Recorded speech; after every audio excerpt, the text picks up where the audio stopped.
All right, welcome. Today we are diving deep into two of the biggest challenges the human mind can face, depression and addiction. And we're going to explore a really fundamental question about them, one that honestly gets right to the heart of who we think we are. So here's the big question for today. Are these conditions a product of our life experiences, our story, or are they basically predetermined, written right into our genetic blueprint? The answer to that question changes everything about how we treat these conditions, and maybe even how we see ourselves. And believe me, this is not just some academic debate.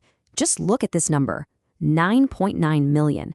You know what that is? That's the number of workdays lost in the UK in just 1 year because of stress, depression, or anxiety. The impact here is absolutely staggering.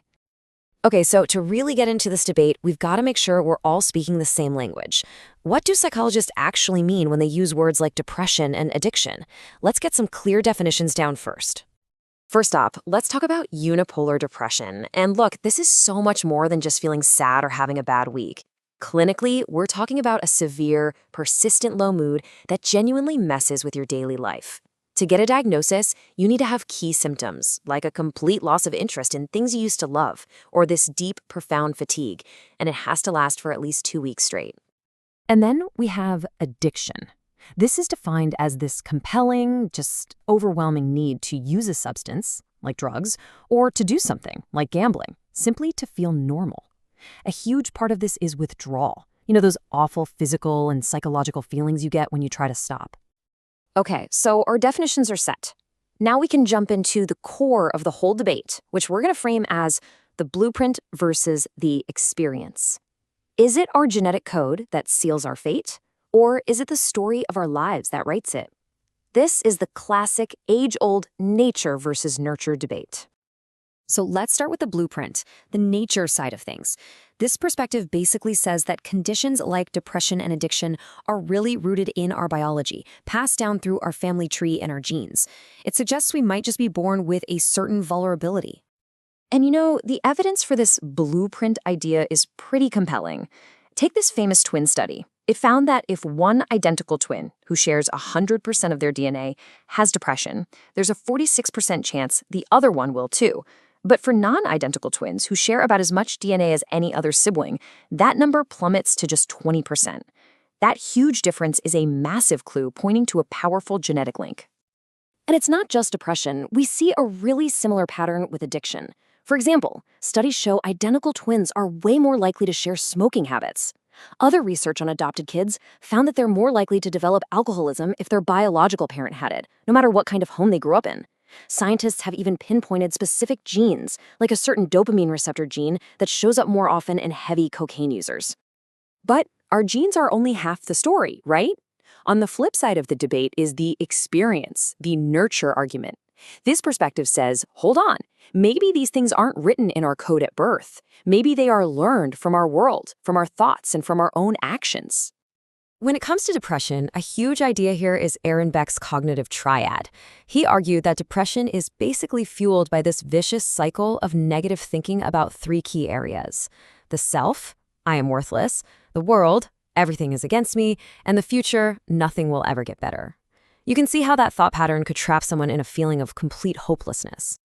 And these learning theories can also explain addiction as a sort of deeply ingrained habit. So through classical conditioning, certain people or places become triggers that set off cravings. Through operant conditioning, that good feeling you get from the substance or behavior acts like a reward, making you want to do it over and over. And then there's social learning, where we can just pick up addictive behaviors by watching and copying the people around us.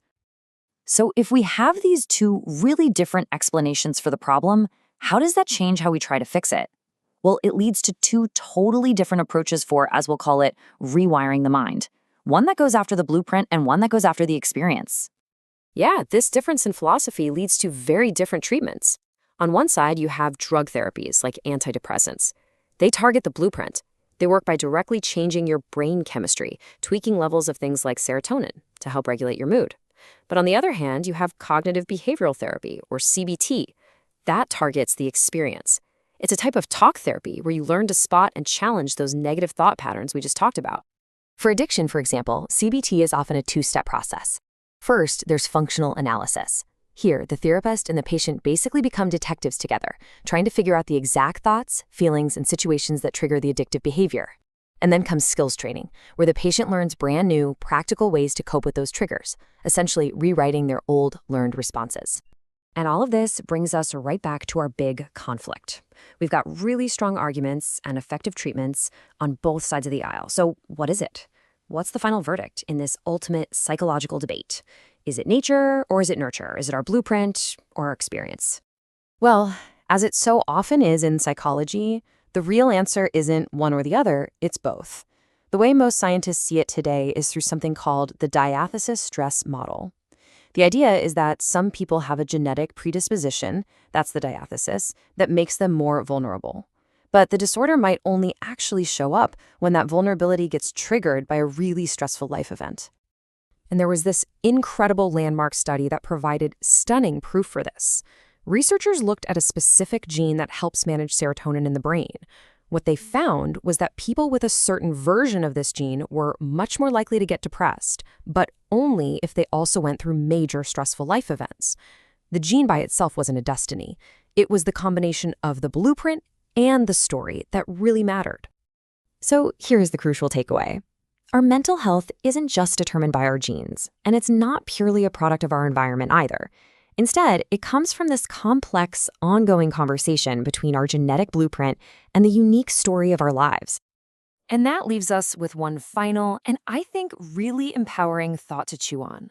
If our psychology is this blend of the blueprint we were given and the story that we live, then the most important question of all might be, what part of that story do we get to write ourselves?